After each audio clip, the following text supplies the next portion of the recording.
The Utah Jazz are finalizing a 5-year deal with Boston Celtics assistant coach Will Hardy to become the team's new head coach.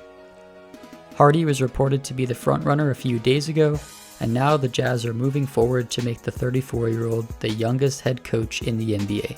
Jazz CEO Danny Ainge said the team did an extensive search, interviewing many former head coaches, assistant coaches, and former players before deciding on Hardy. Hardy spent last year with the Celtics as Ime Udoka's head assistant. He was at the Olympics with Team USA in 2020, and also coached under Greg Popovich for 5 years with the Spurs as well. It's interesting to note that Quin Snyder is another coach from the Popovich coaching tree, so a little bit of a pattern there for the Jazz over the last couple of years. Also, many people may hear this news and think, oh, of course, Danny Ainge used to be with the Celtics.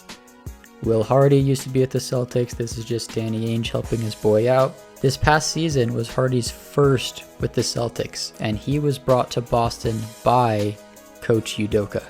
And I really think that this is a good hire for the Jazz. I think it's something to be excited about.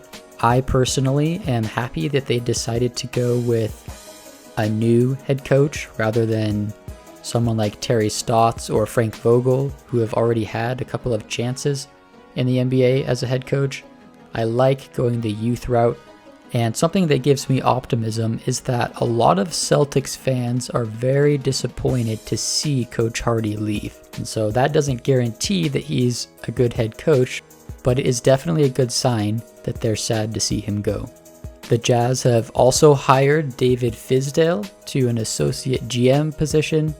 Fizdale is a former head coach and assistant coach in the league for 18 seasons, and he is now moving into the Jazz front office. Of course, many people will remember that Fizdale was an assistant coach with the Miami Heat, so I'm sure that Dwayne Wade had a little bit of influence there, but from what I understand, Fizdale is a good basketball mind, and so I think that should help the Jazz's front office as well. Hardy will have the difficult task of taking over for Quin Snyder, who was very successful in his time with the Jazz. And it's also a difficult time just due to the fact that the team has struggled to make it past the second round of the playoffs, and it could be a little bit of a tipping point with Donovan Mitchell and Rudy Gobert. Both have been linked to rumors of departing the Jazz. Specifically, Rudy Gobert has been named in a lot of trade rumors. So it'll be interesting to see how the rest of this offseason and free agency plays out and what moves the Jazz decide to make heading into next season. But Jazz fans, how do you guys feel? How do you feel about the move? Do you think that Will Hardy will be the man for the job to help take the Jazz to the next level? Let me know down in the comment section below, and I'll see you guys in the next video.